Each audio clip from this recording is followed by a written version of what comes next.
Yes, hello everyone, Fáilte Rash, Cúilín Media. Welcome back to another weekend review show. What a weekend of GA action. Aaron, quite a good weekend for the Dubs here, wasn't it? The Dublin jersey on. And finally we see a massive win on the road this season. Great win against Roscommon. Liam, yourself, awfully not as bad against Limerick. A good performance, all things being considered. How are you keeping, man? I'll go to you first, and then I'll go to Aaron's beaming, smiling face after Dublin's win today. Well, I suppose my heart is still going 100 miles an hour after Arsenal-Chelsea, so at least I had something to smile about today. But it's going to be a long 3 months, I can tell you that. But no, in terms of the GAA, look, Tyrone last night was a hell of a lot better than what Derry was last weekend, despite the second half not being exactly brilliant from our perspective. We put a bit of a respectable scoreline on it and played relatively well in the first half up in Dungannon. So I think we can take some positives from the game, but obviously, look, relegation. Now, given the results of the weekend, Cavan and Kildare aren't exactly safe themselves, so we might still have a chance, amazingly. I don't know how, but we might still have a chance. But it's a very difficult campaign it's been for us. In terms of the hurling, look, we've been essentially relegated back to Division 1B, but I'm very proud of the lads, like going up against a Limerick team that when I saw that team the other day, I was debating whether to go in or not. But no, look, the lads put up a great fight. And listen, considering the players we've out and the teams we've played against and everything like that, they can hold their heads up high after this league campaign. And look, whatever happens against Cork in a few weeks happens, and it's all about building towards Dublin on the 18th of April. But overall, look, could have been worse. Aaron, we're much happier today than we were last weekend, I think it's fair to say. Absolutely, yeah. A great weekend all round. The hurlers winning, footballers winning. I was out last night as well, so a little bit hungover today, I won't lie. So seeing the Dubs actually just go and play great football, and I was nearly sitting down being like, oh, this is going to be a tough watch. But no, it was actually brilliant. And like the football we played, the game looked like it was done and dusted after like 15 minutes. It was kind of bizarre, to be honest with you. You're kind of thinking, although Roscommon have had a fair few comebacks themselves this season, I was like, we're 16, 17 points up here. I think we should be okay. Seeing that, and obviously haven't seen the hurlers. Obviously that game wasn't on TV, but seeing the result on Scorpio, so obviously a big win there. Happy all round. Just the way that the new rules are these days, like I still was just a bit like, oh, I don't know. Like if Roscommon bang over a few 2-pointers here, could be getting ropey, like especially with Diarmuid Murtagh hovering around the arc. Grand Admiral Dane here saying, as a Meath fan, I'm physically ill seeing Dublin do well, but sure, I suppose we'll deal, which is in the Leinster Championship. And guys, anybody who is watching the show, we've a good, healthy number watching, so I appreciate you all. We appreciate you all tuning in for this weekend review show, and get involved in the comments. Let us know what your highlights of the weekend were, any questions that you have for us, anything like that, and we will get around to them. And Peter here, who is a regular on the show, great to have you with us again, Peter. He is talking about one of the main stories of the weekend, and it is important that we do touch on it. He says, hey lads, what a weekend of action and drama on and off the pitch. Can we start with the protesters storming Congress? At least one Croke Park security officer in hospital and apparently 2 others injured. This is Peter, was in Newbridge Saturday evening. I was in the stand and saw a number of protesters make their way to the RTE corner. Apparently some of the stewards were struck, and later that evening there were reports going around Newbridge that Joanne and Peter, this obviously who were working for RTE, were jostled/heckled. And then Peter also goes on to say there is no issues with peaceful protests, but assaulting people is never justified. I know the lads who steward in St. Conleth's, most are older lads. It's a very, very murky situation. And Peter here saying, do you reckon the whole Allianz debate should have been brought to table at Congress and voted on? This ethics committee, they passed it off to the ethics committee. There's no question about, for anybody who isn't entirely familiar, but if you've been watching the GA, to be honest, I don't know how you would have missed this story. It was such a big story. But the GA's Congress was halted after protesters made their way into Croke Park. A number of protesters made their way then up to the top table and held a banner behind several officials, including the current Uachtaráin Cumann Lucas Gael, Jarlath Burns. And they were chanting things like Allianz Amok, and this is in protest to the GAA's continued sponsorship links to Allianz. So a meeting of the GAA's on Cuiste Bonus Diacta took place, where it heard a report from the Ethics and Integrity Commission, EIC, on the issue, and it was ultimately decided to accept the recommendation of the EIC, and that was to keep the contract with Allianz basically as the sponsor. So Allianz basically, through its German parent company, was among a list of companies listed in a report by the UN Special Rapporteur on Human Rights in the Occupied Palestinian Territories, Francesca Albanese. So that was the reason that people were protesting, and there is no doubt about it. The GAA cannot ignore them. And Peter, this is kind of our stance on it, and we're going to keep an eye on it and make sure that we cover it as more stuff comes out. But when Peter is saying there about the whole Allianz debate, should it be something that the Congress is voting on? When you see that many people in the GAA upset by the GAA's links to Allianz and what the GAA should stand for me, it should be a democratic thing that the GAA are like, that it should be voted on Congress, that the ethics committee shouldn't make the decision for the GAA. The GAA, that's, in my opinion, an important decision that needs to be a kind of democratic vote. But there's no question about when you see people like Peter Canavan, who I thought spoke really, really well about the issue. I feel for Jarlath as well, because he doesn't have as much power as people think he does. He can't just snap his fingers and make things happen. It does have to go through the wheels of the system. But yeah, we'll keep up to date with this story. I thought Peter spoke very well. I thought Joanne Cantwell spoke very well as well. It is a very sensitive issue, but the protesters, I do respect it. They made their voices heard. This is an important subject for the GAA. Lads, do either of you want to comment before we move on, or will we move into the games?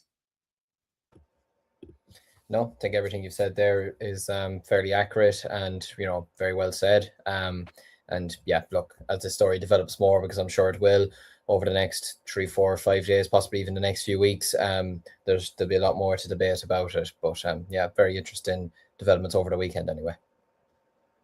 Yeah, well, we're going to get, so Grant down here saying, for all our faults, Cantwell did speak well about it, in fairness. She did, because on top of that, it's a complicated situation in that Allianz are sponsoring the League Sunday show that they're on while they're talking about it and everything like that. So it's one of those where, yeah, it is just a sensitive one. And yeah, but we did want to talk about it and we did want to cover it, but we also want to keep an eye on it and cover it if more developments happen. If the GAA decide to bring it to Congress, we want to cover that as well. So you don't want to give anything final on it because it is a developing story.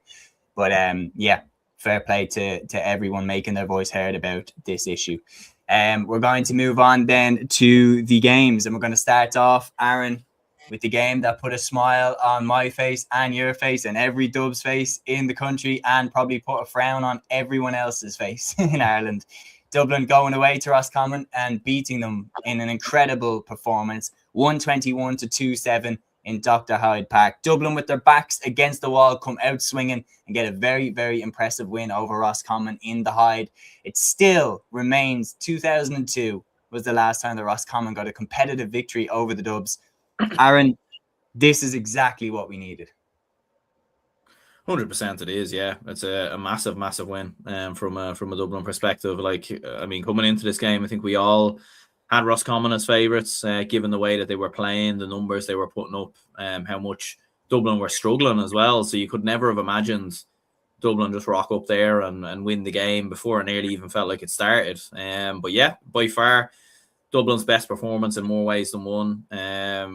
Like everything that we weren't doing up until this game, we did do. 2 pointers.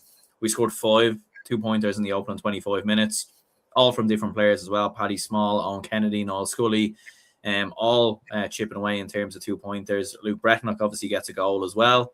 And we just played a bit like Dublin in their pomp, and I think Roscommon were even taken a bit aback by it, to be honest with you, because obviously there has been a lot of hype around Roscommon in the past kind of week or so, and there's been a lot of criticism towards Dublin. So I think maybe the Roscommon players a little bit, and even the fans, you could kind of feel it from watching on TV. You could nearly hear it in the atmosphere, where I think a lot of people were stunned by just how good Dublin were in the opening half. Probably nearly could have scored more as well. Like, there was a few chances we missed as well, and a few moments that went beyond us. But yeah, overall a very, very good performance. Like Noel Scully, I think that was his best performance in a Dublin jersey in a long time. Like he was absolutely brilliant. He scored 4 points, but it was vintage Noel Scully from the Jim Gavin era, where it was linking everything together, the conductor, but also chipping away with a couple of points here and there when he needed to. Kieran Kilkenny was absolutely immense as well. Killian McGuinness was brilliant. And yeah, the way we controlled it as well. Like there were some worries when Roscommon got the second goal from Dylan Rowan, I think it was. You're kind of thinking, right, Roscommon are, I think, 12 behind now. You know if Roscommon get a bit of momentum and the fans get up for it, and the fact that Dublin obviously have been quite vulnerable so far this season, you were a little bit concerned and a little bit worried. But to be fair to Dublin, they managed the game absolutely brilliantly, controlled the tempo, and we won. And look, it gives us a massive chance now at survival. Absolutely. So Peter here saying fair play for flagging that, lads. Then we have comments in about the games. So Irish Footy Vlog saying wasn't expecting that from Dublin, fair play to them. Gavin here saying absolutely embarrassing by Roscommon. Midfield terrible as usual, kickouts terrible. Why Brady didn't play, ridiculous. Insane the St. Bridget's players started instead of coming off the bench. Aaron, direct question for you. Do you think Dublin will get relegated now or stay up? I think we'll actually be all right, to be honest with you. I think we will stay up. We probably only need one more win. Like Armagh is such an unusual one, given the fact that they've lost 4 games in a row and haven't scored a goal. Funnily enough, I could probably see Armagh beating us, but I could actually see us beating Galway on the final day. And I actually think Galway might be the ones that potentially go down. Yeah, even after the draw with Donegal.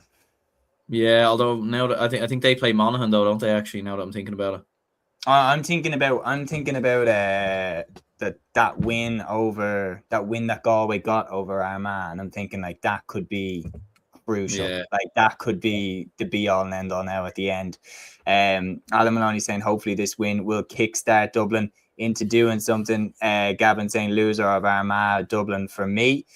Sean saying after today, I think Armagh cooked. Peter saying Monaghan gone. Tom here saying the look of relief on you two lads. Good win for the Dubs, but a lot of work to do. Yeah, I still think like it's one win.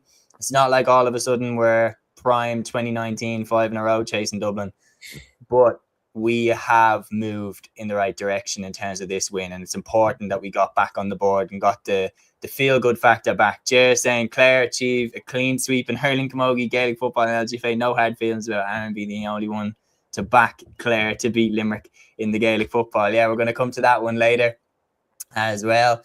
And a funny comment here from Aga Olan Wood. He said Dublin just sent Armagh down. Well, we'll see how it plays out. Yeah, for me, look, as a Dublin fan, absolutely delighted with this win. Not only because our backs were against the wall and we came out swinging, but because we showed a fantastic ability to kick the 2-pointers. Like, we hadn't seen it to that level really in any game since. Like, we hadn't really seen that in any game so far this season. And so far since they brought in the new rules, we hadn't looked as comfortable kicking the 2-pointers as Donegal have and other counties. But Scully kicked a lovely one. Sean Bugler kicked a lovely one. Paddy Small got a lovely one. Like, all of a sudden you're thinking, you know what, we've got people who can kick these. And I do believe it's going to be a little bit of a step back. And when you analyze it over the years, whenever successful dynasties come to an end in sport, it actually tends to be followed up by a longer barren period than you would expect. Like, you go back to Kerry in the 1970s and the 1980s. Like, Kerry did the 4 in a row, then won another 3 in a row in the 80s. And when that golden crop left, Kerry didn't win another All-Ireland until 1997. Like, and after 1986 being the last one, Kilkenny Hurling dominated the 2000s and the 2010s under Brian Cody. Then after 2015, it's 2026 and they still haven't won one. I wouldn't be surprised if we go a similar route where we don't win one for a while. I hope not. But like, it's just, even the Cork LGFA team that won 11 All-Irelands in 12 years, once they finally lost their grip in 2017, they haven't got it back since. Like, it's a common occurrence that once a dynasty goes, it tends to be a long way to fall. But we've got a long way to go to get back to where we were, even though we've got a great win there. Sean Sigri said Roscommon were fit starting the league, but now that the big teams are getting in shape, they will look ordinary. Dublin football is in some state that ye are celebrating it. Well, we can celebrate it because it might save us going down. So I'll take that win right there. I don't care what team we beat. If we beat any team, if it keeps us up in Division 1, I'll celebrate it. Aaron here saying, yeah, winning in everything this weekend. Brilliant from the banner. Will you still keep backing our opponents, to be fair? You literally back every team we play, especially in football, to beat us. I would disagree. Not me though, Aaron, not me. Yeah, I would disagree. Aaron backed Clare. And I mean, I backed Clare to win Division 1B in the hurling. I don't remember who I predicted Limerick Clare, so I'm going to stay safe. Some performance from the footballers. Yeah, Aaron is the only one who believes in the banner. But they see he didn't get it completely wrong, Aaron. But yeah, we'll get to that game later. But yeah, the rounding up on that game, delighted with the progress that Dublin showed. Look, we need to stay up in Division 1. Like, we want to be dining at the top table, and this win could go a long way in doing that. But this defeat for Armagh could go a long way in sending them down. They lose to Mayo in McHale Park, 217 to 22 points. Liam, what did you make of this one? Yeah, I think that comment is probably how the comment earlier about the loser of Armagh Dublin is kind of how I'm feeling at the moment as well. I feel like that would be the absolute biggest game of the season in terms of who stays up and who goes down.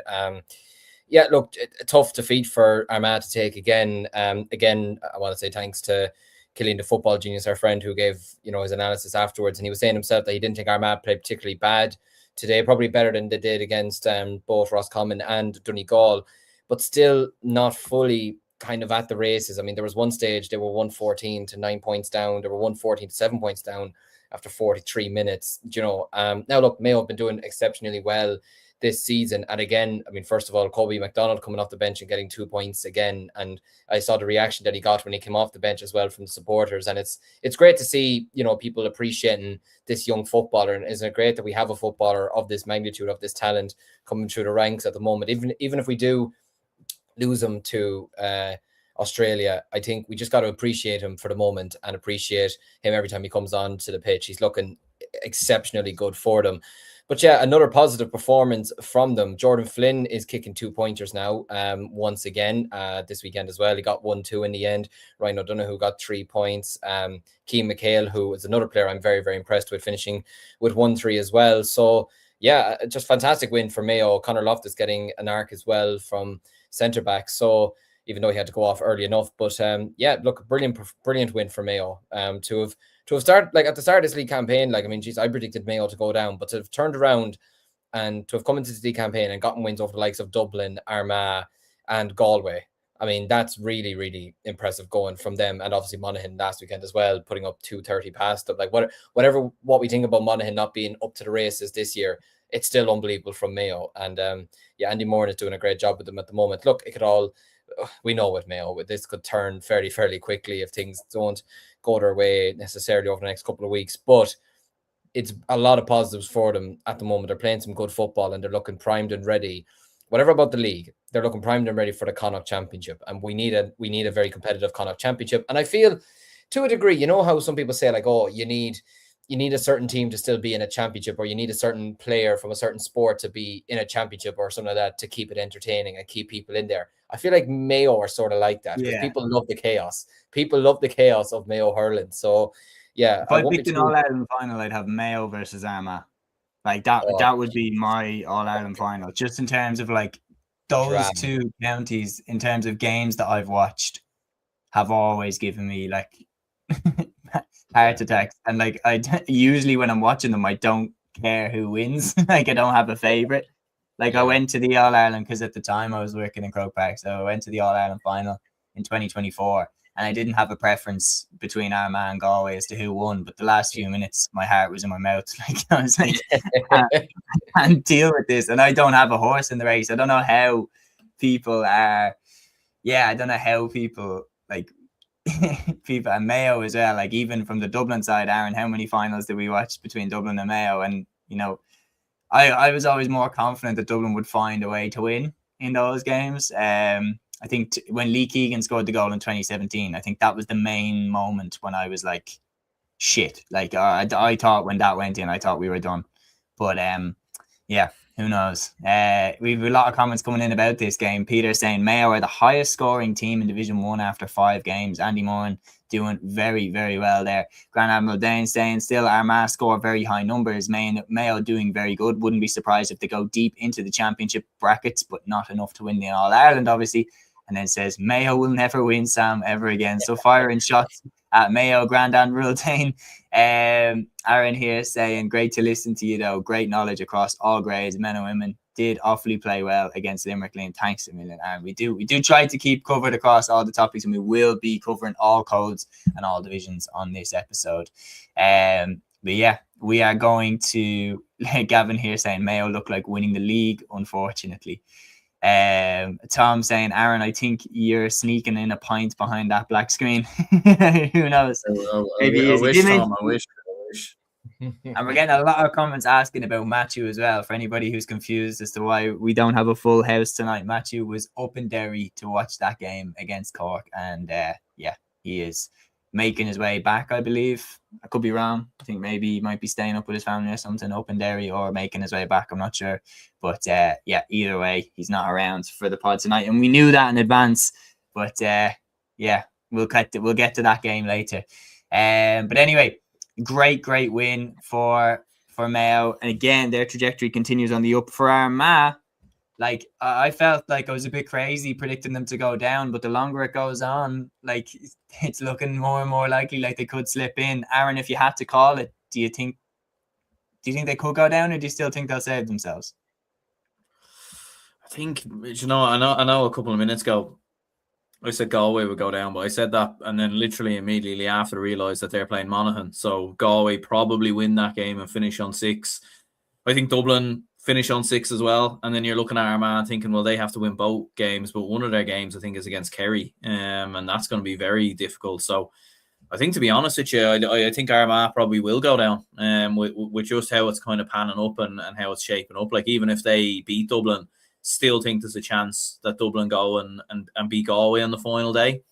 So yeah, I think at this stage it is looking like Armagh might go down. So it's a very unusual one with Armagh. Like, they've 4 games in a row now where they haven't scored a goal. And obviously we haven't seen the highlights of this game, so we'll have to wait until League Sunday a little bit later to kind of see a little bit more about it. But it is very unusual. Like, on the first game, they were outstanding. The second game, even though they lost to Galway, I thought they still played very well.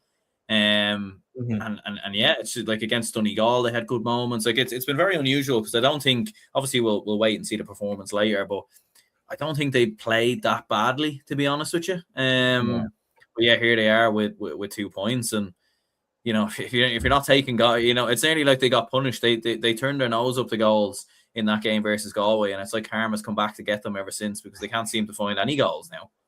Well, I thought that interview with Kieran McGeeney with Keelan Sexton, I thought that was very good. I don't know if you saw that on Smaller Fish GA pod. I mean, like, that when Parkinson put it in his tweet, like, that certain people are saying that we don't go for goals. Like, it's absolutely direct to that Parkinson, as far as I'm concerned. Like, I swear I saw a clip of him saying that Armagh need to score more goals, and he's one of the biggest voices in the GAA. Like, so Kieran McGeeney obviously would have saw it. Like, and 100%. Yeah, it was funny. And McGeeney's not, and he's an intimidating man. Like, so like, if I felt like he was directing a comment towards me, I'd be nervous as hell interviewing him. Like, so fair play for Keelan for holding his nerve. Conor Cahill here. Like, we need someone back in Mayo in the comments, because right now Mayo are getting shots fired at them even though they've won.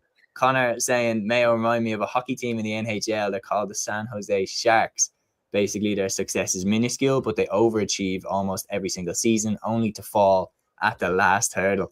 So like Arsenal as well. We're like, oh no. We both said it. It's okay. We both said it. Anyway, we're going to move on to the next game. Aaron, I'm going to throw this one over to you. Donegal's 100% record is gone, but their unbeaten record still stays. They split the spoils even with Galway in Ballyshannon. Donegal 117, Galway 20 points. This one was live on TG Cahir. What did you make of it? Yeah, it was in the end, I think, a great point for Donegal to fight back in the way that they did, going down to 14 men. You had the Michael Langan black card at the end of the first half, which I think, to be honest, probably could have been a red as well. If it was a very, very heavy challenge. We've definitely seen them given as a red. But he comes back, and then a couple of minutes later, Stephen McManaman gets sent off at the start of the second half. So but fair play to Donegal. They battled back, they fought back. They didn't have a lot of their best players starting, so they didn't have Oisín Gallen. There was no Finbar Rorty came off the bench, Michael Murphy came off the bench. But yeah, Conor O'Donnell, like he's really becoming the real star of the show for this Donegal team. 1-2. He probably doesn't get mentioned maybe in the same breath as a player like Oisín Gallen or Michael Murphy and so on. He's maybe not as good on the eye, if that makes sense. But like in terms of efficiency, in terms of scoring, like he's racking up big numbers, goals, assists, and he's arguably been Donegal's most influential player over the last 12 months. I'm trying to. He's kind of like similar to Rob Finnerty with Galway. They're like the plaudits always go to Comer and Walsh whenever they have their full team, but Finnerty usually outscores them. Like, I think it's like. Because with Shane Walsh, for example, he's very skillful. A lot of his points look brilliant on the eye. If you made a highlight reel for Shane Walsh, he'd look like the greatest footballer of all time. Do you know what I mean? Whereas Finnerty keeps it simple, just pops it out. Do you know what I mean? And I think it's kind of similar a little bit with Conor O'Donnell. And it's probably you're saying about highlight reel as well. Like James Carr is another one of them. If you made a highlight reel with James Carr, I'm like, any goal I've seen that fella score, I'm always like, Jesus Christ, what a goal. Like, he never scores a normal score. Daniel Flynn was kind of like that as well. That like Daniel Flynn, like, to be fair, like some of his points and goals. Diarmaid Connolly as well. But Connolly was a baller though. Connolly was the best player in Ireland. No, I just mean like when people see his scores, if you're say someone who's only been born this year and in 5 years' time or 6 years' time you see his scores, you'll just be like, how the hell has he done that? Like, it's he's that type of player. Yeah. No, there's no doubt about it. Like, do you think that it will bother Donegal at all to lose that, just for the pure, ability to be like, we went 7 for 7 in Division 1? That's gone now. I don't think so. No, I think, I would agree. I don't think it will bother them too much. But if we're being honest, Galway, will they stay up? We're talking about that final day, that game against Dublin. I would like to think that we won't be in a dangerous position when it comes to that game. Hopefully we can pick something up in the meantime. If we don't pick up something against Armagh, we're asking for trouble. But if Peter here saying Jimmy wanted 7 for 7, Jimmy's fuming. Well, look, Jimmy and Pádraig Joyce are good friends as well. So, like, maybe if they're going to lose a point, they might be to each other. But, all in all, I don't know if there's much to discuss from this game. A good point for Galway on the road. Donegal lose their 100% record, but they still look good in terms of the squad depth and everything like that. And Aaron, you were mentioning Conor O'Donnell. Really, really solid. Langan's black card, I think, was kind of silly. And then obviously McManaman getting sent off was important as well, and how the game shaped up. But for Galway to go away and to get something in Ballyshannon, I think Pádraig Joyce would have snapped your hand off for that at the beginning. And but I still think Donegal on a flat track straight to a league final. Liam, I'll show you the final game in Division 1 then, and this one, the worrying trend for Monaghan continues. I mean, like, this scoreline speaks volumes. 118 to 7 points in Fitzgerald Stadium, not just from the fact that they weren't competitive in this game, but to only score 7 points in 70 minutes with the new rules. Like, I know I have ordinary maths, but that's a point every 10 minutes. Like, it's not good enough, really. No, it's disappointing, to be honest with you. It's like they only got 3 points in the second half, which is just, I feel sorry for them. Like, they're just being fed to the wolves or the dogs at this point. Like, it's not a nice situation for them to be in. I think they got all 7 points. What happened though? Because they are good enough. They won Division 2. Like, what's going on? I don't know. Like, I mean, I predict them to finish 4th in the league, and I was saying that off a lot of that off the back of last season, because I thought they were fierce unlucky not to even reach an All-Ireland semi-final, maybe to get over Donegal in the Ulster quarterfinal last year. And again, like you said, I was so impressed with them how they finished Division 2 last year, because they didn't exactly start Division 2 like a house on fire last year, like Roscommon did, but they finished it so well. And you have the Scottstown players as well. You're thinking, do you know what? Monaghan might, be a bit of an underdog this year. And look, maybe they can turn around the Ulster Championship. Maybe, you never know. But they're just not giving me that sort of hope at the moment. And like the score was 5-4 at halftime, and I had to make sure that wasn't a typo on Score Bio when I was checking it, to be honest with you. Like it's not exactly a game that you'd be reminiscing about in 5, 10, 15 years time. And let's not forget as well, Kerry didn't have Mr. David himself. They didn't have the big man there today. Now they had his brother, and they had Sean O'Shea and Dylan Gainey, etc. And I mean, Jesus, they're not exactly the worst. Well, actually, now that I say that, David Clifford came off the bench and scored 1-3, so that makes sense. But like he wasn't starting, and Monaghan couldn't take full advantage of that. So yeah, look, Monaghan have just been dreadful all season, really, and look, it's a bad result for them. For Kerry, it's just get the game done. Yeah. Thanks, Grant. Look, it's for Kerry, it's business done. Move on to the next one. They probably won't have an easier game to play this season, I'd imagine, than that. But look, Monaghan, they're down. It's as simple as that. They're going to Division 2 next season. And for Kerry, look, take the win and move on, but they won't learn a lot from this game. Yeah, look, I think this one was always going to be a difficult day for Monaghan, the way that their form was. Kerry away from home was never going to be easy, and that's how it turned out to be. But I'd be more worried about the scoring, because for example, like teams are still conceding a lot, but they're putting up big numbers and they're almost outscoring teams. Like Mayo are conceding a fair bit, but they're just scoring more than other teams in this league campaign. Your forwards need to be firing. Irish Footy Vlog saying, as a county, Monaghan have punched above their weight for years. There's no question about that. They absolutely have. But we're more looking at this from the point of view of their trajectory last year was on the up. Like, I get that the core of their team, like players like McManus have retired and everything like that, but McManus was gone when they won Division 2 last year. Yeah. And Darren Hughes was injured, and a lot of key, like Kieran Hughes, had stepped away. So those players were already gone, and their trajectory was already on the up. And all of a sudden, it really looks like they are flying backwards. And right now, the form that they're in, I wouldn't back them to get out of Division 2 next year if something doesn't change. Because you look who's going to be down there with them. Tyrone are going to be down there because I think the boat's gone for them on promotion now.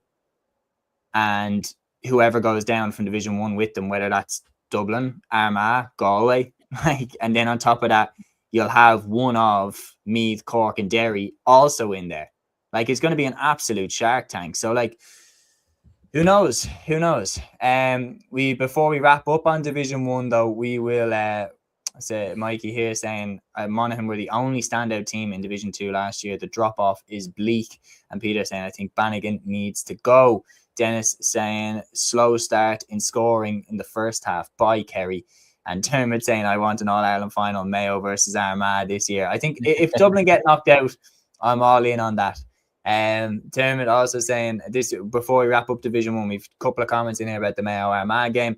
Armagh averaging 24 points a game, miss about 5 goal chances and still lose by a point. Who scored much less, but who can get goals? Can anyone lend Armagh a goal scorer? Need Rian O'Neill back. And then Jordan Cairns, hello there, Jordan Cairns from Mayo here in Castlebar. Great win, Mayo versus Armagh, and staying in Division 1, which is excellent. Annie Moore is excellent, and there's an All-Ireland in that Mayo team. I think one more thing, if they can get Oisín Mullen back.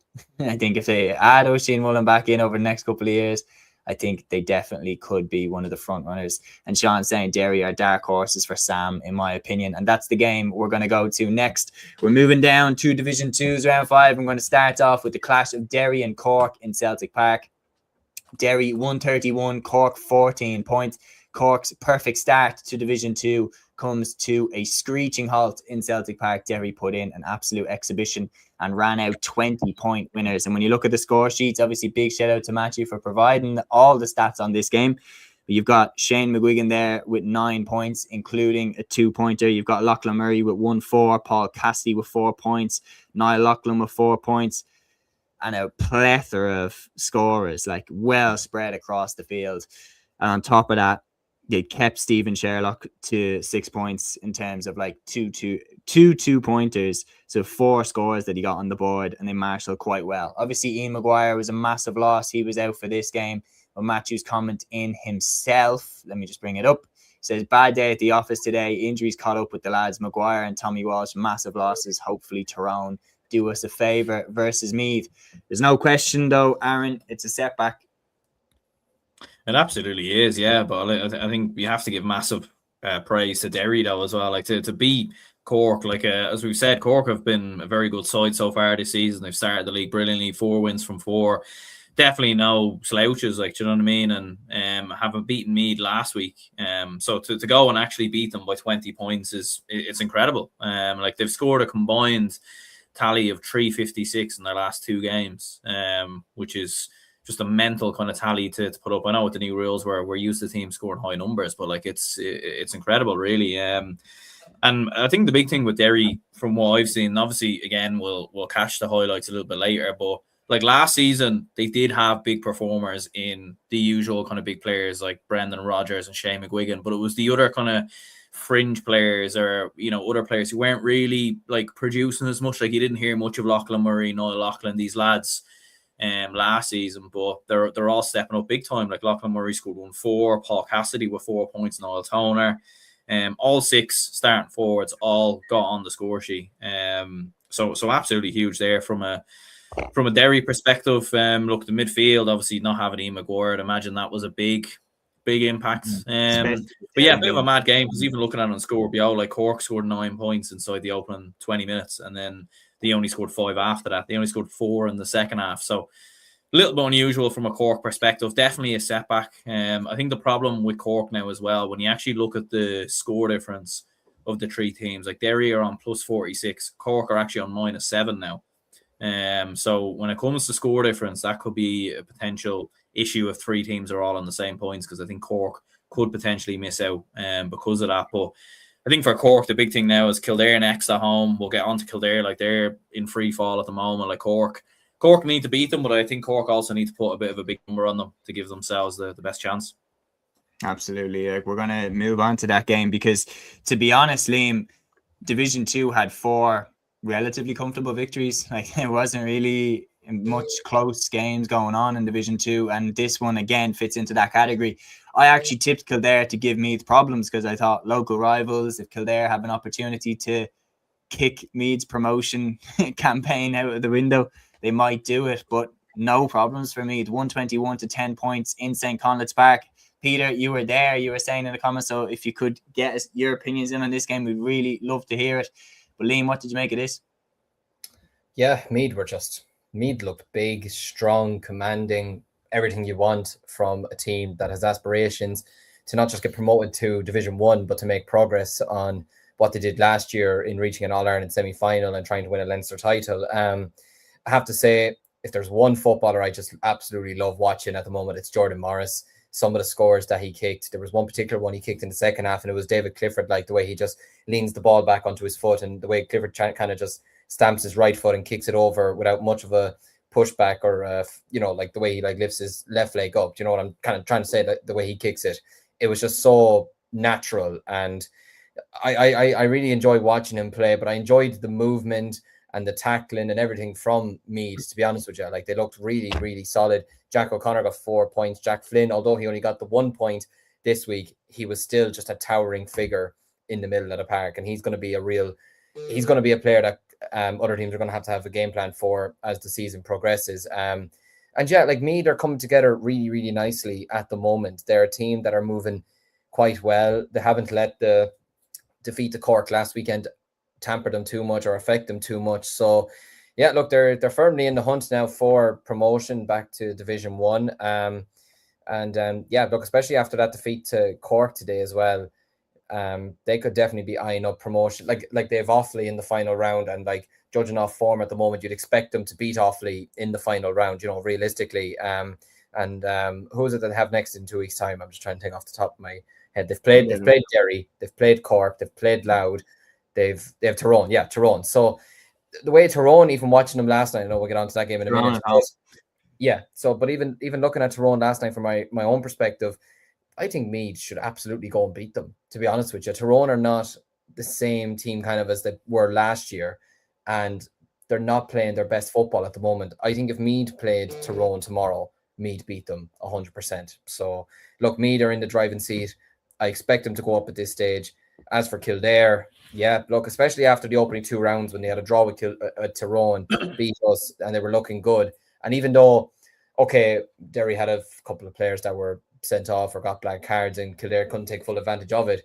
If you'd have said to me then that Kildare would be in this position, I wouldn't have believed you, because I thought they were looking good. And then the defeat to Cavan last weekend just seemed to have damaged a lot of confidence in them. So it's going to be a tough and a nervy final 2 games for Kildare. Like, their safety is not secured yet. Yeah, absolutely is not secure. I mean, I think, no offense, I think Offaly are headed, but I think that second relegation spot, I think, is kind of up for grabs. Whoever wants it can take.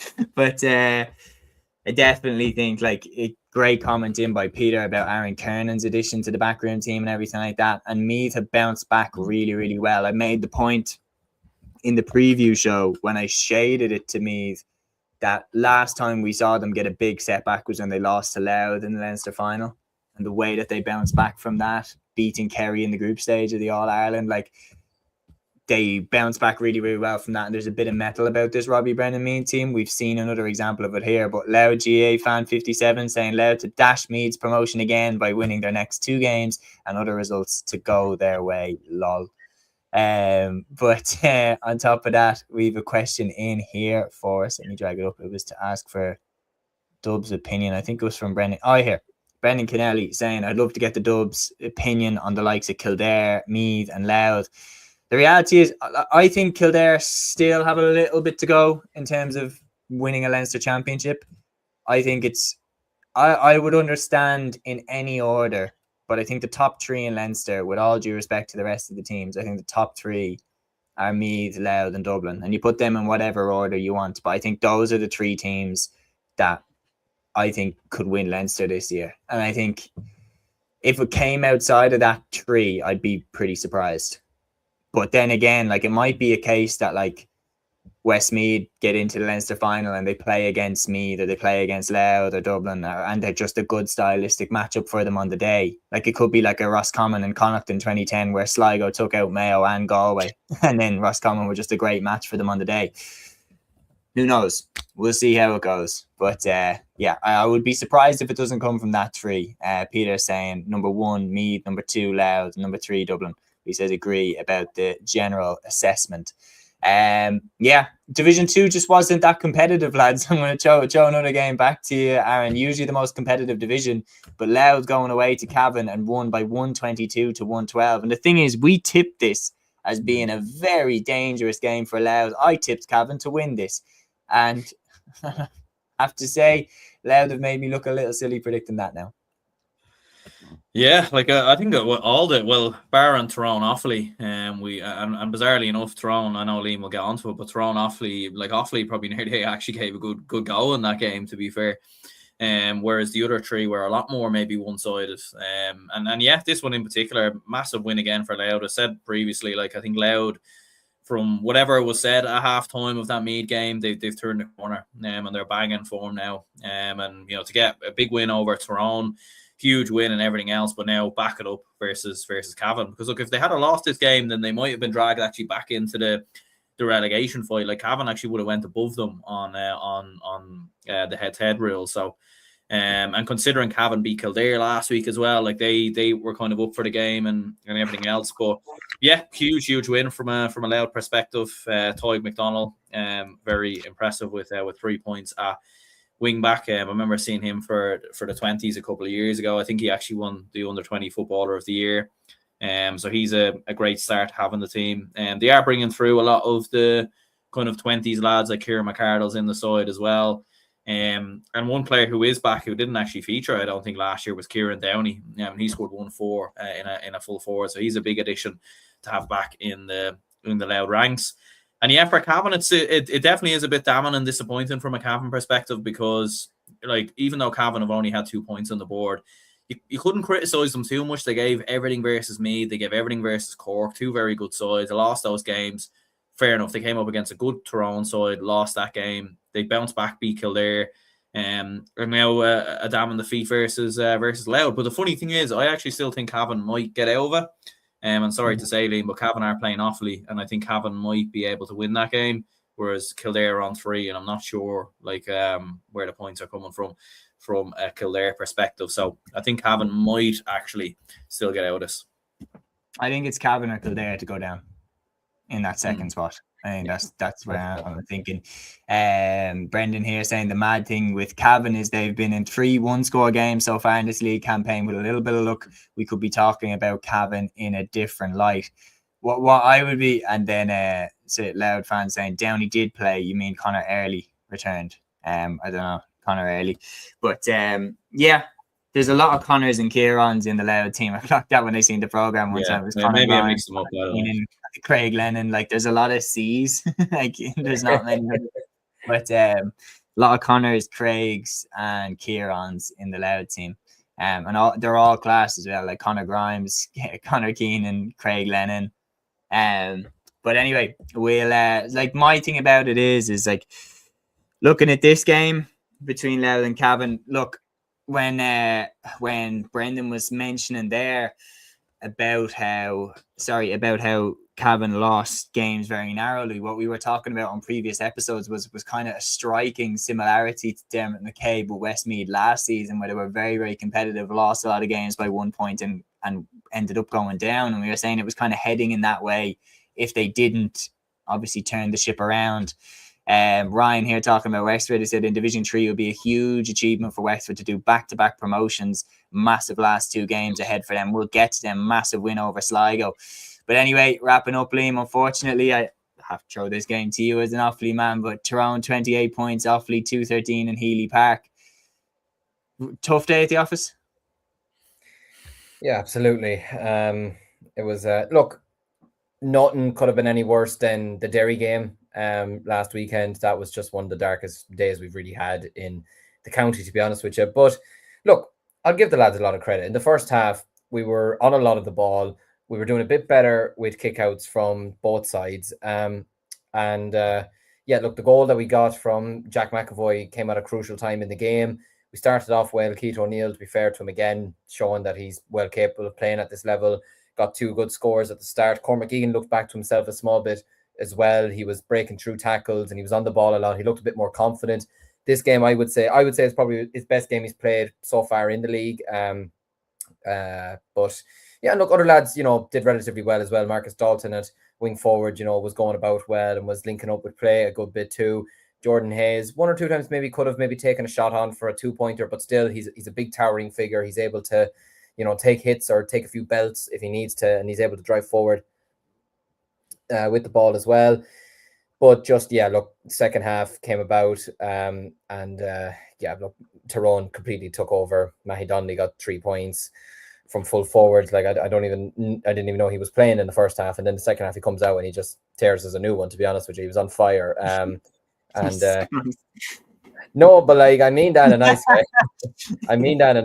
Because he's a brilliant, look, he's a fantastic footballer. But like, I'm just saying that more. I felt like we did a good job on him that I didn't notice him, But yeah, look, in fairness to him, he turned it on in the second half.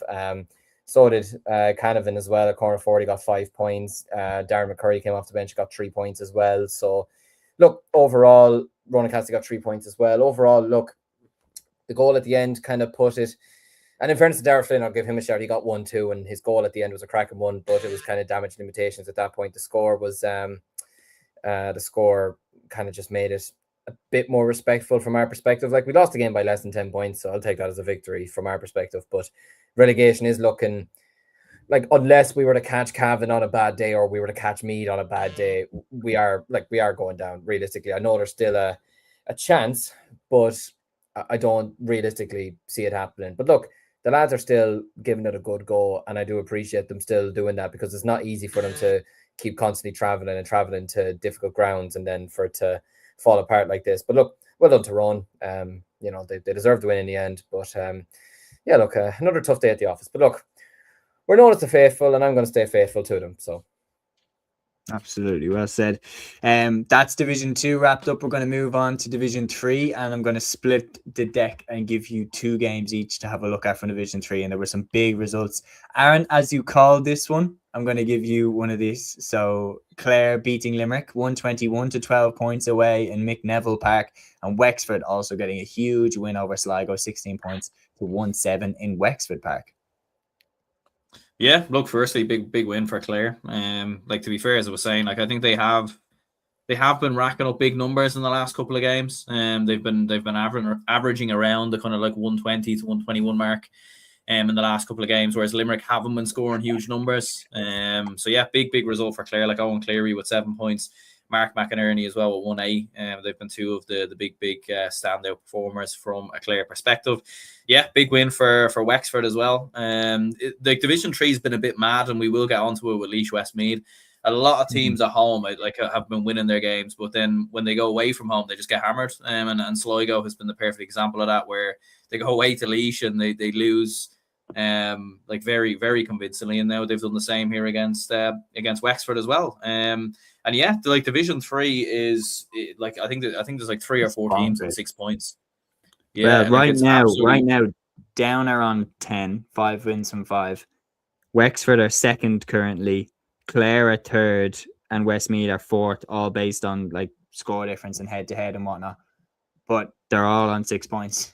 And Laois are then in fifth, and Laois are on 5 points. And even Sligo in sixth, they're on 4 points. Like, Sligo could still squeeze in there. Like, it's a bit nuts. Like, I think Limerick are out of it. They're not going to get it. But wild stuff. Like, if Fermanagh then at the bottom with 5 defeats from 5, Porter's saying Fermanagh have to beat Laois and win away to Limerick to avoid the bottom division. 15 years since they were in there, but they had a good second half against Down yesterday.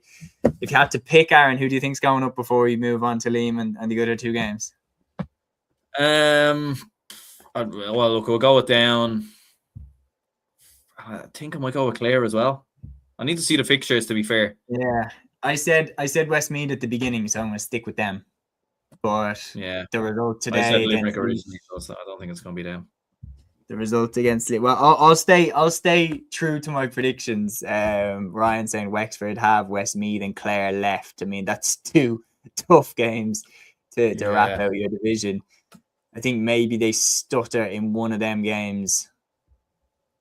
Yeah, I'll stick with Westmeath. But speaking of, a little bit of a shudder considering this result, Liam, and these are your 2 games from Division 3. Laois beating Westmeath 3-16 to 113 in O'Moore Park, and Down beating Fermanagh 118 to 115 in Park Esler.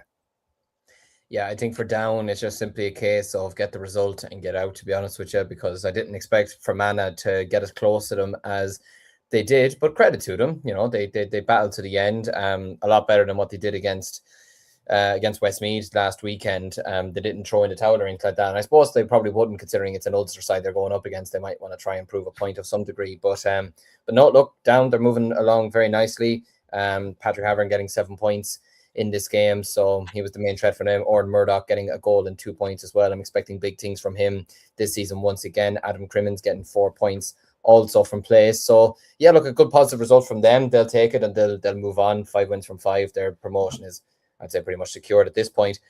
This result has kind of shocked me. Like, Laois had that win against Sligo was big, and they were very unlucky not to beat Clare last weekend. You know, they probably should have seen that game out away in Ennis, if I'm being completely honest with you. But I thought Westmeath would win this game, just simply because I think Mark McHugh's doing a good job with them, and they have a lot of top, like, they do have a lot of really good footballers in their team. I mean, Luke Loughlin, just to name one, which, by the way, his interview with Tommy Tiernan as well last night. I haven't seen the full thing, but I've seen bits of it. It was absolutely excellent, and his story is very interesting as well.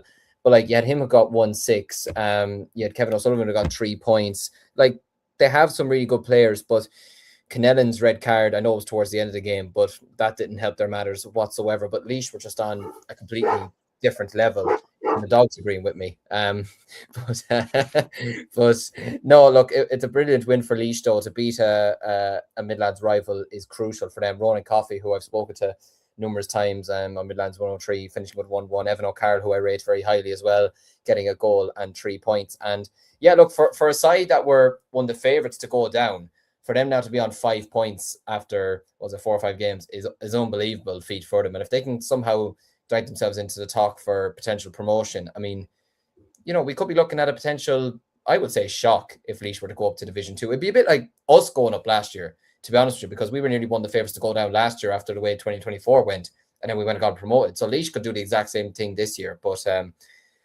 I did say Westmeath at the start, so I feel like I might still stick with them. But if I was to choose anyone else, I'd actually go with Wexford. I don't know why. Wexford have had an absolutely great season. Connor here saying, do any of you lads think we'll play a strong team against Sligo, considering Down are already promoted? I think so. I think it's good to keep in the winning form and everything like that. That's been talked about by a lot of players over the league campaign, that you want to keep the winning habit. That dog is a Westmeath supporter. We actually got the dogs from Wexford, so I don't know if it's supporting Westmeath or shouting against them, but that's where we got the 2 dogs. But anyway, I'll take Division 4. I'll take this one because it's one of the predictions I'm a little bit proud of, lads. I can't lie when I seen it happen. I predicted both promotion campaigns to be derailed this weekend, Wicklow and Carlow, and both of them lost. Antrim beat Wicklow by 218 to 114 in Roger Casements. In this game, it was, of course, Ross McQuillan and Pat Shivers both hit 1-2 each. I'm delighted with the prediction on that one, but I just it was kind of confusing for me how Antrim were so off the pace up until finally they started to pick up points. But then in the other game, we talked about the curse. If you are winning, do not go on a GAA show to talk about how great things are going mid-season, because Robbie Brennan went on and the next game, Meath lost. And the Carlow manager went on when Carlow were 4 from 4 and they lost their very next game to Longford, 119 to 114 in Pearse Park. Oran Kenny and Matthew Carey combined for 10 points, while James Moran hit the back of the net for Longford as they continued their rise from the ashes as well. While in this game, Tipperary 118 to 8 points in Clonmel. It was Stephen O'Brien and Sean O'Connor who hit 112 between them as the Premier men got out with the win, while London beat Waterford in Ruislip 316 to 212. Jim Davis with 1-4, Kieran Diver with 1-3, and Michael O'Reilly also hit the back of the net for London in that game. So that's round 5 wrapped up in Division 4. And now we're going to move over to the hurling, and we have, again, plenty to talk about. It's unfortunate Matthew isn't on for this because I watched this game. I caught especially the second half. The first half I was doing some house jobs and everything like that, but the second half I got to sit down and watch it, and especially the last 10 minutes were frantic. But Cork keep up their 100% record in Division 1. Cork 312, Kilkenny 115. The Rebels maintain their 100% record. They win out in a battle in Nolan Park against Kilkenny. Cork are moving in the right direction, Liam.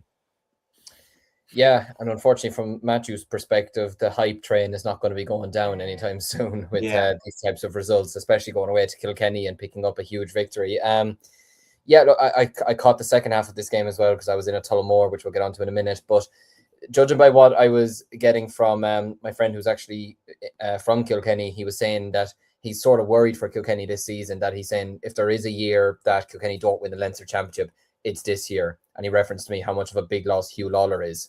And I think we're seeing it very evidently here at the moment. Cork started like an absolute house on fire with the goal from Brian Hayes, and he took it so well as well. Brian Hayes is making a habit of getting these types of goals, like batting the ball in or whatever. He's doing it really, really well. But yeah, look, Cork were just the better side overall in the first half. They led by 6 at half time. And then come the second half, the second goal and the third goal both came at crucial moments. And I mean, you got to give great credit for the third goal. I mean, was Barry Walsh on the pitch? What 30 or not Barry Walsh. Alan Walsh. He was on the pitch 30 seconds, and he got his goal. And it was just such talk about impact sub when you need him most. Just absolutely terrific from him, and especially when Kilkenny were sort of getting a foothold back in the game. If there was anybody that was going to score a goal for Kilkenny, it was going to be Owen Cody. Realistically, they're relying heavily on him at the moment. Good for them to get John Donnelly back. I think he's a great addition back into the panel at the moment. And look, they still have TJ to add, Adrian Mullen to add, etc. But For Cork, yeah, look, some good performers today. Alan Connolly finished with 7 points. Brian Hayes got 1-1. William Buckley is really impressing me at the moment as well. To keep Darragh Fitzgibbon only to 1 point from play is very good going, considering how much of an impressive start he's made to the league campaign as well. And Barry Walsh, I'll get him right this time. There's too many Walshes as well in Cork.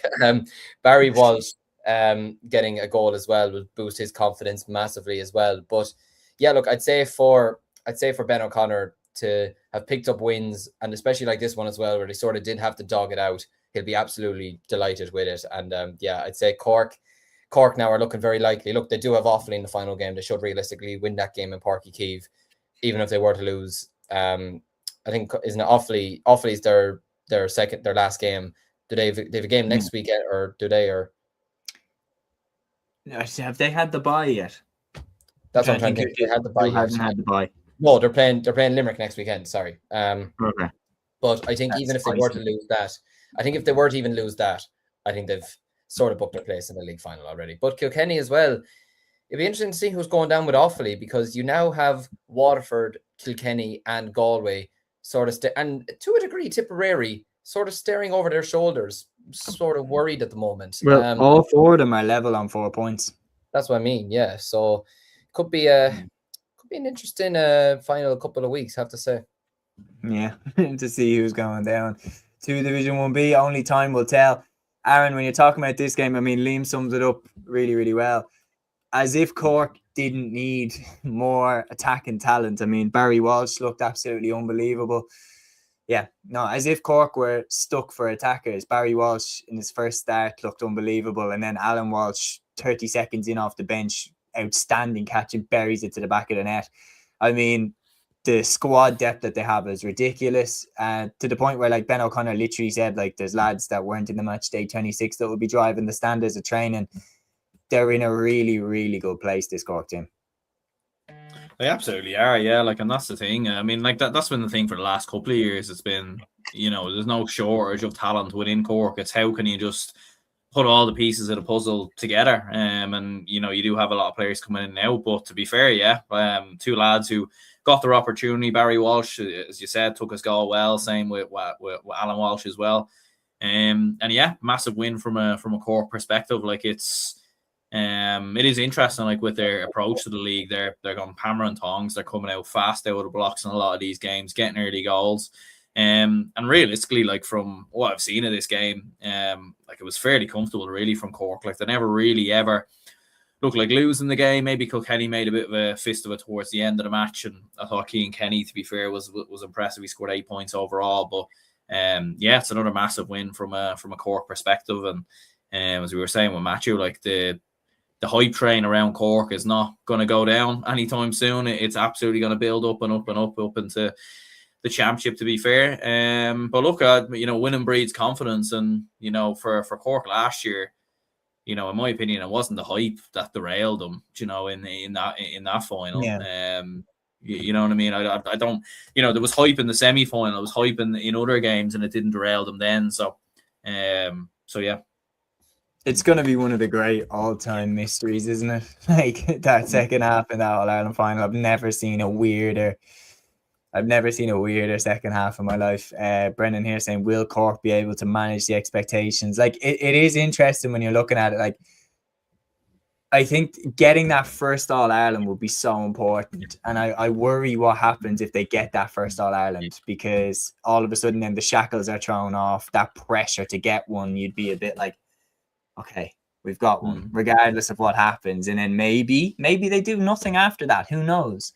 But they could go on. I think there's enough talent in this Cork team. There's enough strength and depth to get a couple of All-Irelands out of this crop at least, because I think Tip also have the talent. I think Clare have the talent. I think Limerick have the talent. But it's just a question of, like, which crop is going to prove to be the best over the next few years. And the Munster Championship is just going to be something else this year.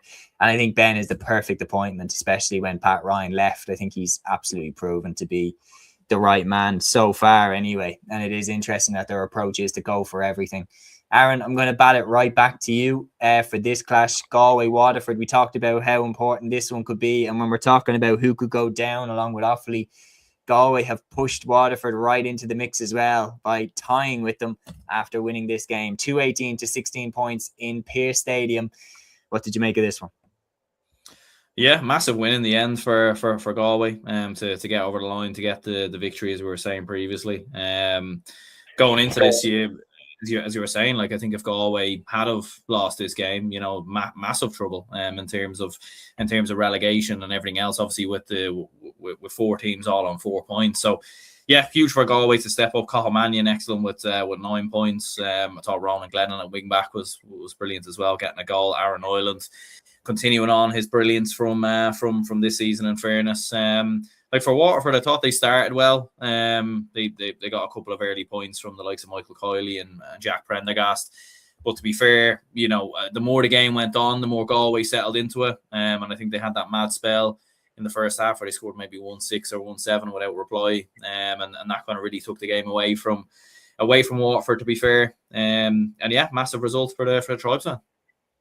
Absolutely. So, and that just by that means that the 4 of them are on 4 points. Just for the record, Galway, Tipperary, Kilkenny and Waterford, all from their 4 games, have 2 wins and 2 defeats. Currently, Galway are top with 12, plus 12 as their score difference. Tipperary, second out of that group with plus 1 score difference. Kilkenny -5 and Galway -13. Although it is important to say Waterford have actually played 5 games. They've won 2 and they've lost 3. So they are in the worst position out of that 4 and could be relegated down to Division 1B as things currently stand, but obviously they still have more game to go. Anyway, we're going to move on to the next clash, and that is the clash of Offaly against Limerick. Now, Liam, we were talking about this. It wasn't as bad as maybe we thought it would be with the form that Limerick are in. Yeah. 17 points to 219. Were you at this one, or am I mixing up with the football? No, I was at it. Yeah, you were there. What was it like? Yeah, no, I was meant to be at the football. Just family stuff happened and I couldn't get to it. But I was at this one today. Yeah, look, considering I saw the Limerick team that was announced during the week, and I can't lie, I'd be lying if I wasn't sitting here going, "Oh no, this could be a very long 70 minutes." Like, and like we still do have a lot of players that are out injured at the moment, which doesn't help us. But listen, I got to give our lads some amount of credit. I mean, this is a team that have won 4 All-Irelands this decade. Recently, we're on the cusp of winning 7 Munster titles in a row and have the greatest players of all time in amongst their team, and have future greats in their team. Cathal O'Neill's, Adam English, Colin Coughlin's, these types of fellas.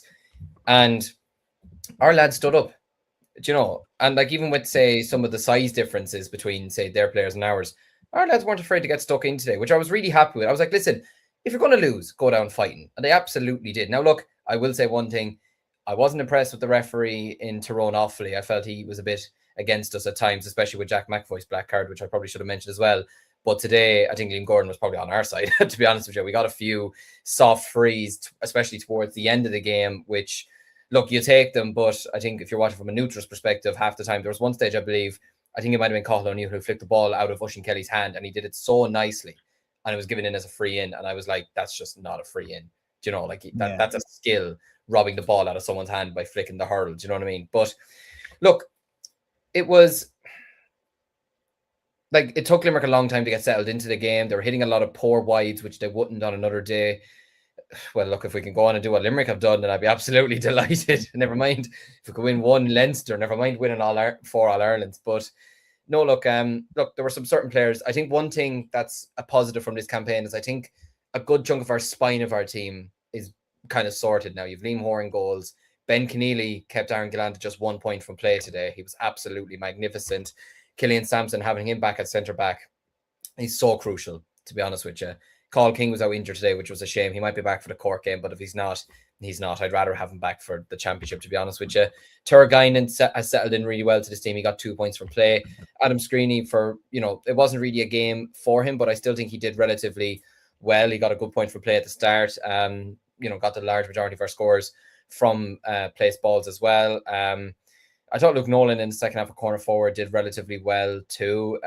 But just overall, look, a tough result to take, and obviously it does confirm relegation now back to Division 1B. But look, let's face it, nobody at the start of the league campaign, even myself, said that we'd stay up. You know, it was about competing and showing that we can compete at this level with these types of teams. And other than the Tipperary game, which even then we were 5 points down at half time, other than that game, we've not been trounced in any game or hockeyed in any game, or I think we've come out of it with a lot of credibility, to be honest with you. Like, I mean, the Galway game could have gone either way to a degree. Do you know, like, we weren't exactly brilliant, but Galway weren't majestic either. Do you know what I mean?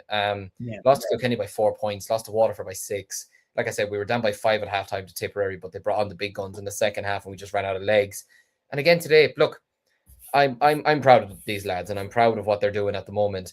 And I think it's building nicely towards Division 1B. And I think we give Division 1B a good rattle next year. I think we'll be right in for a shout of getting promoted right back, to be honest, especially if you can get the likes of Charlie Mitchell back fit, keep Adam Screeney fit, keep Killian Sampson fit, keep these lads fit for the entirety of the season. I think we should be okay. But look, Limerick, it's a job well done. Shane O'Brien, again, getting a nice goal. Cathal O'Neill getting a goal as well. Kyle Hayes is back and he's played a couple of games for them now. So, look, they weren't firing on all cylinders today, but they didn't have to. They won the game and they'll move on to Cork next weekend. Yeah, no, well said. I do agree. I think you'll bounce back from Division 1B, though. Like, the way that it's looking, I would back you to get straight back out.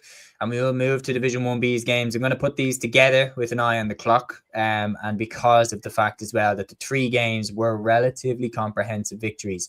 So starting off, Aaron, Dublin 131, Antrim 116 in Corrigan Park. Kildare got a very impressive win in McKenna Park in Ballycran, beating down by 324 to 123. And Clare went away to Carlow in Cullen Park and won by 128 to 18 points.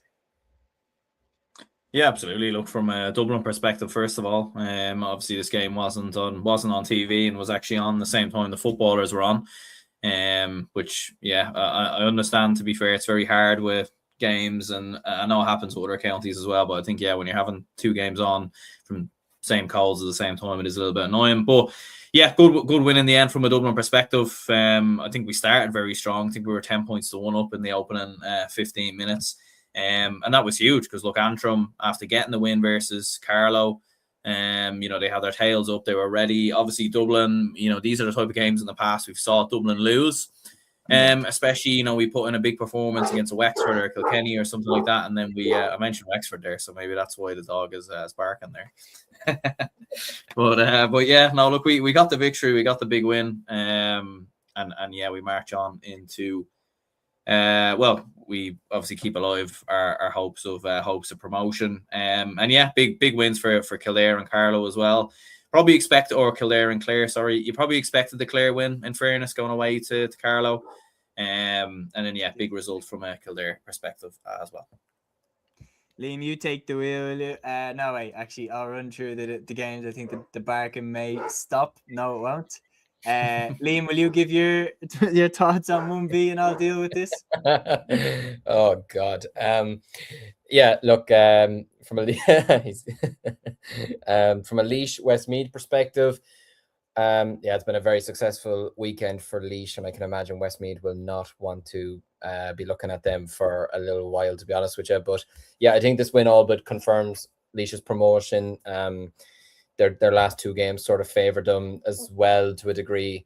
And yeah, look, I think if they won today, then promotion is pretty much theirs, back up to Division 1B. And things it wasn't looking fully like it was going to be going their way. They were down 10-9 at halftime, but they rallied in the second half. They got 114 in the second half. Tomas Keys, Mossy Keys, as he's normally known as, I've been very impressed with him over the last couple of years. He got a goal in 12 points, 1-6, I believe, from play. He's a top class player. I was very impressed. He got a hat trick in the Laois hurling final for Camross in 2023, and that's kind of where I first heard about him, and been very impressed with him ever since. James Keys got 4 points as well. So overall, a great day for Laois. For Westmeath, I wouldn't worry too much about this result. They are a team very much in transition. I think Kevin O'Brien is going to do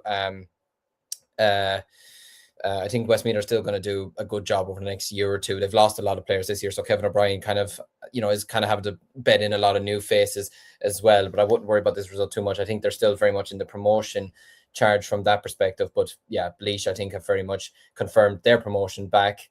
Yeah, no, look, it's a positive result from their perspective. For London to beat Derry, brilliant victory, absolutely sense. And amazing how they can only score 3-7 and still win the game. But no, it's a fantastic victory for them. I believe this victory takes them above Derry in the table, which is very, very crucial for them in terms of trying to avoid relegation. Derry must be sick of the sight of London, to be honest with you, after last year and now this year as well. But a great victory from their perspective there. And for Meath to get the victory away to Mayo, very positive from them as well. 5-point victory in the end. You had Mikey Cole, who got 3 points. Tom Shine top scored with 8 points, 5 from free. So overall positive result from Meath as well. For Mayo, tough result for them to take, and especially when they were so close. But it's looking likely that relegation is probably on the cards for them at the moment. But I think they'll take a lot from competing against the likes of Laois and Westmeads and Kerrys and all these teams this year. So, but overall, a decent enough weekend. Absolutely. So moving on then, I'm just going to give a shout out to the results from round 5 in Division 3 and Division 4. So Roscommon and Tyrone drew at Dr. Hyde Park by 116 to 19 points. Donegal beat Louth in their own backyard 320 to 110. And Wicklow hammered Fermanagh 514 to 7 points in Ockram. While in Division 4's round 5, Longford beat Lancashire 318 to 12 points in Abbottstown. Leitrim beat Cavan 20 points to 17 in Port Sean McDermott, and Warwickshire beat Monaghan by 311 to 13 points in Park na HÉireann. And that is the recap on the hurling action, and we're going to move straight in to the Camogie action. There was only one game in Division 1A in round 3 from the Camogie, and this one was not played last week with the other 2 games, but it was played this weekend instead, and it was a clash of Galway and Waterford. And Waterford got a very, very impressive win in Kilbecanty by 12 points to a goal and 5. Waterford have made a brilliant start to their Camogie League campaign. First they beat Cork, and now they've beaten Galway. The last 2 All-Ireland champions beaten in the opening 2 rounds by the Déise. It's not a bad start, is it, Liam? No, and I feel bad now for predicting Galway to win this game. I feel like I put a curse on them at this point. But no, look, a brilliant win for Waterford. You got to give them great credit for that. Niamh Rocket getting 7 points, all coming from place balls. But I suppose at this time of the year, you need your free taker to be absolutely on point, don't you? Beth Carton finished with 2 points as well. And to only hold Galway to a goal and 5 points as well, especially with the players that they had out there. I mean, remarkably, Aoife Donoghue and Niamh Nyland didn't score in this game.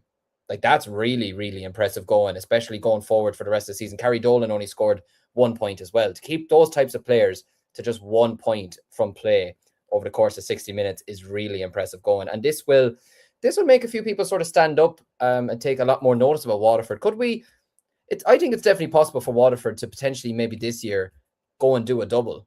It's like they're probably one of the most likely counties in Camogie and LGFA to do this, to be honest with you. Now look, it could all come crashing down in a few weeks' time or when the championship comes around. But for the moment, Waterford in both the ladies' football and the Camogie, it's in a really positive place. Niamh Mallon, to be fair, got 1 for Galway. She was the top scorer for them. But and look, that Galway were trapped in New York due to a snowstorm leading up to the match. So I mean, that's important too. Yeah, of course. Look, it's not an ideal situation for them, and it's unfortunate for their perspective that happened, but at least they got back to play the game in the end as well. But look, Waterford will just say, don't care, no excuses, they won the game, and they'll happily take it into the next round. But yeah, very impressive start from them to beat Cork and Galway so far. Things are looking nice for them. When you're talking about that glass ceiling, Aaron, I mean, like, over the last few years, it's been Cork, Galway and Kilkenny that have won the All-Ireland, and constantly we've looked at Waterford and Tipperary as being the 2 that maybe can break that mold. Do you think they're progressing towards it this year? I think they're definitely in with a chance. They're definitely in the conversation. Especially having gotten to the final a couple of years ago, and I know it was a heavy defeat versus Cork on that particular occasion, but they have the experience, obviously, of getting to a final. They have a bit of a taste for it, and they are progressing very, very nicely, as we were saying, and with players like Niamh Rocket, Beth Carton, Lorraine Bray, then I think they have a serious chance from a Waterford perspective. So yeah, no, I think they are motoring along very, very nicely. They're definitely, and to be fair, I think Camogie kind of needs it. I think having the same kind of contenders every season, it's the same with any sport. You need new contenders to come along. And to be fair to Waterford, they've started very, very strongly. And I do agree with Liam's point as well. I think it'd be great for for Waterford, if they could go and maybe win the Camogie League, maybe win the ladies football as well. You know, like I think it'd be great progression for Waterford, LGFA. Yeah, you're absolutely right. There's the neighbour's dog is going nuts, and then my dog is responding to it right outside. So I'm having to be ultra professional here, but it'll prepare me for the future. Hopefully, I don't know. But yeah. Anyway, we'll keep it going, and I'm going to read out as well. Big shout out to Matthew as well for providing the recap on what went on across the weekend on the Gaelic Statsman Instagram page, and then collabing with the Cúilín Media Instagram page. If you don't follow, go and give it a follow now. We would really, really appreciate it. But Division 1B as well, round 3, Dublin beat Wexford away in Buncloddy 2-9 to 10 points. Kerry Finnegan and Aisling Gannon hit the back of the net, while Claire Gannon was also brilliant in this game. Then Clare beat Limerick 3-8 to 2-8 in Cappamore. Lorna McNamara hit the back of the net twice for the Banner County in that victory, while Offaly also beat down by 3-12 to 10 points in St. Brendan's Park. A first win of the year for the Offaly Camogie team. Clodagh Lahey hit 1-9 and Rachel Brennan scored a goal and a point in that one as well.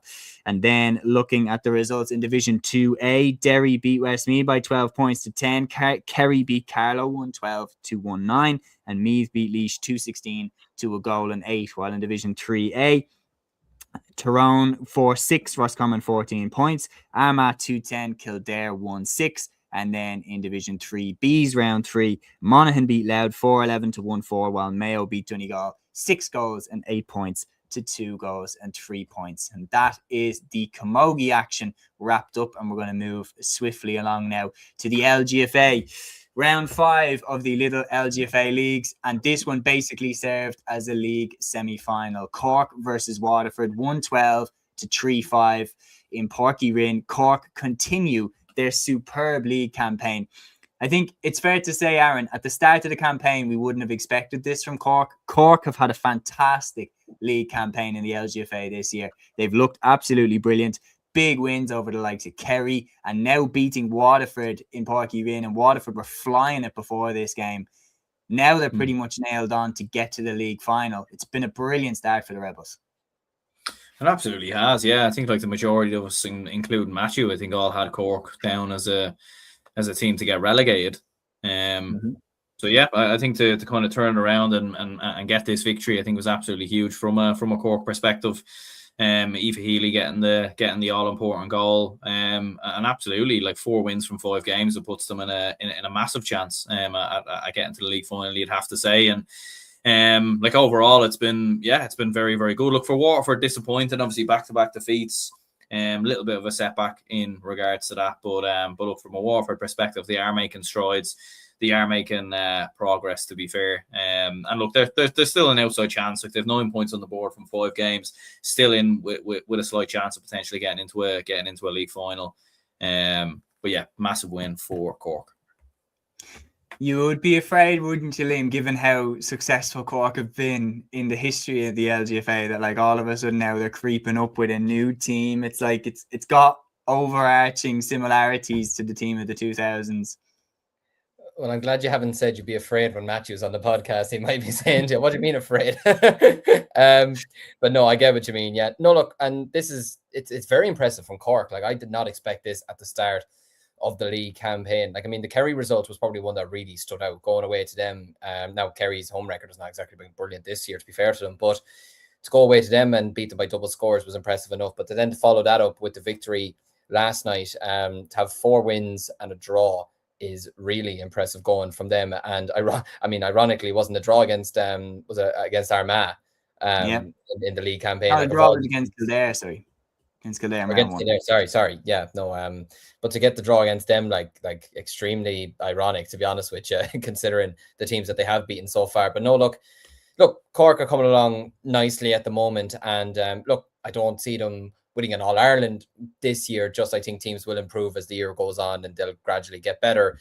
But it's massive progress from them. And look, like Aaron said, I wouldn't be sounding the alarm bells just yet from a Waterford perspective. I still think they're a really solid team. I still think they're a really good team, and I think they're going to have a really good season. Look, if you're going to lose games, pick the last 2 right now and try and move on from here. Look, they still have some tricky games to come, but I still think they're a very good side and they're moving along very, very nicely. And especially with the players that they have in their team, I think they should be okay going forward. But yeah, cracking game and a great weekend really for Cork, to be honest, bar the Derry result. But yeah. Absolutely. So I'm going to bat this one right back to you because Kildare got a lifeline in this one.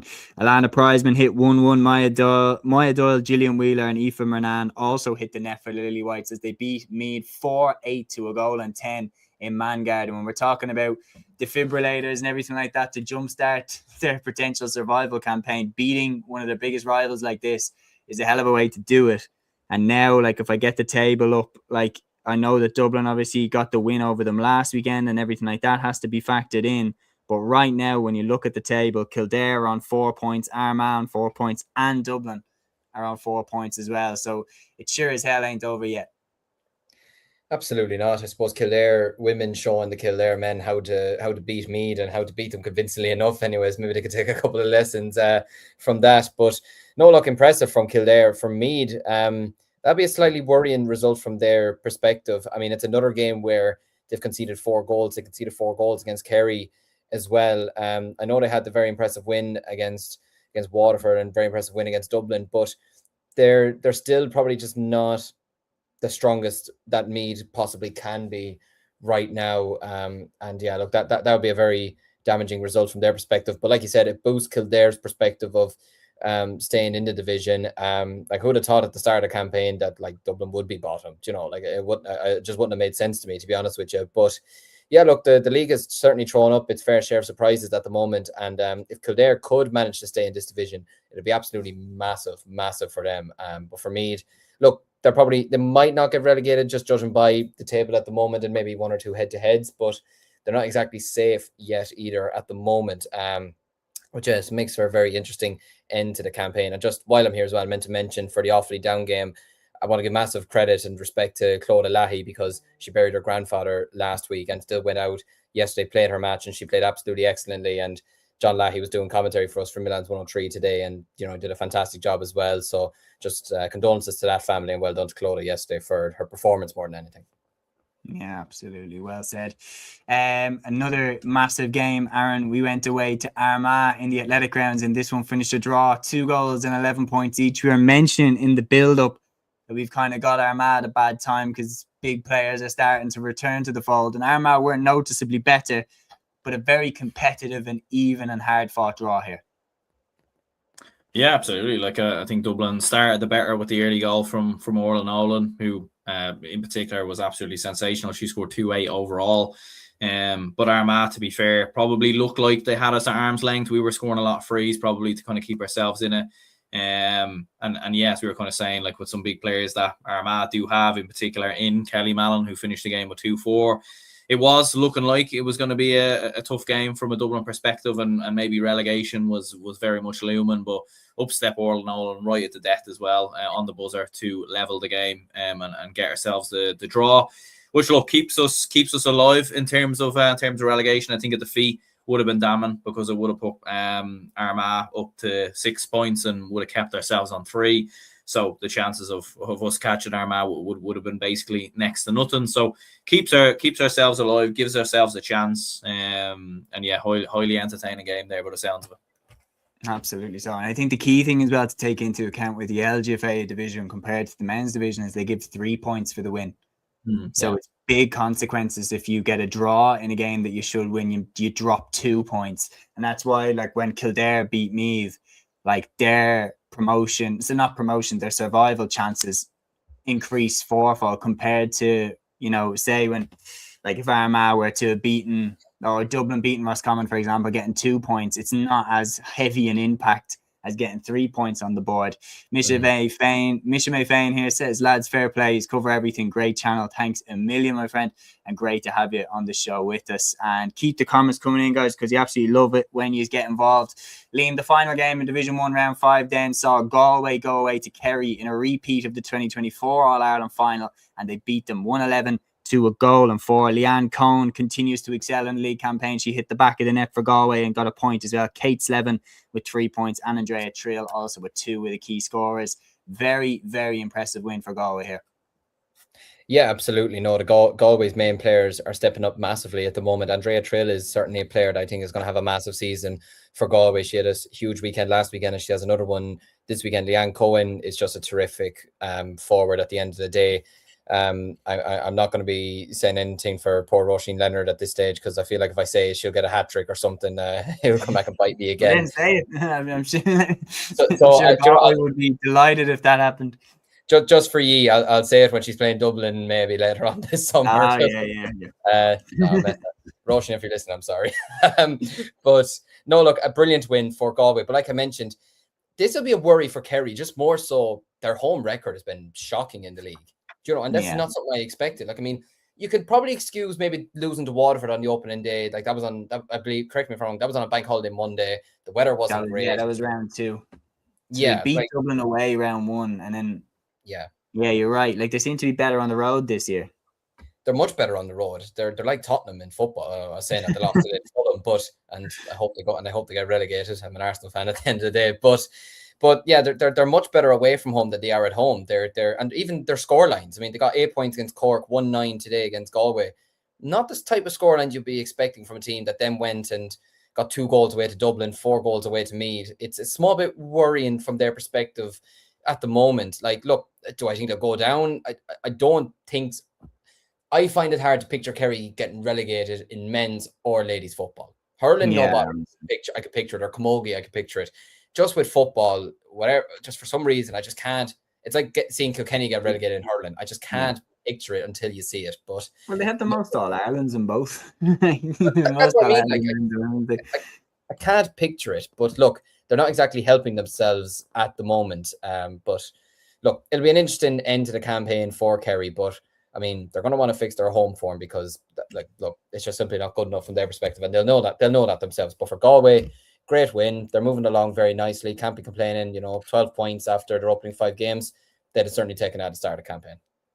Yeah, absolutely. So, and they continue to move in the right direction. Galway, for me, are one of my favourites for the All-Ireland right from the outset.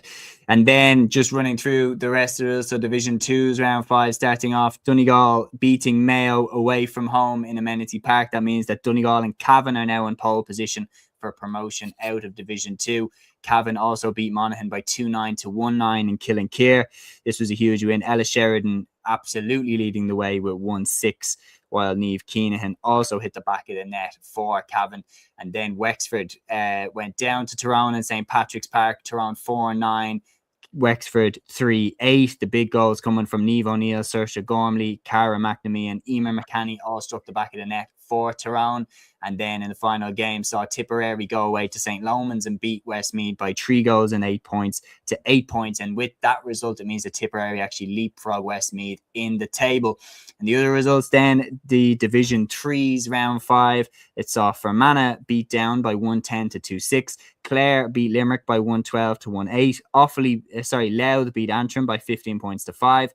And Roscommon beat Laois by 4-4 to 12 points. A mental scoreline there.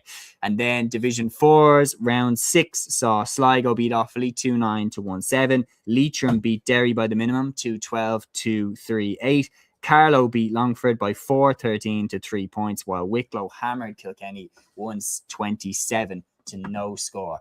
And that is the recap of everything that took place in the GAA world across this weekend. Thanks to Liam and to Aaron for jumping on with me for another show. Thanks to my dogs for continually barking throughout the show. And thanks to everyone that got involved in the live chat. You helped to make that episode another really, really enjoyable one.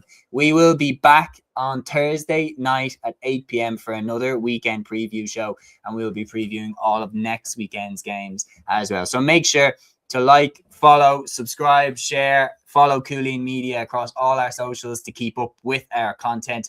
And we will see you all Thursday night at 8 p.m. But until then, Tora. Follow your instinct, baby.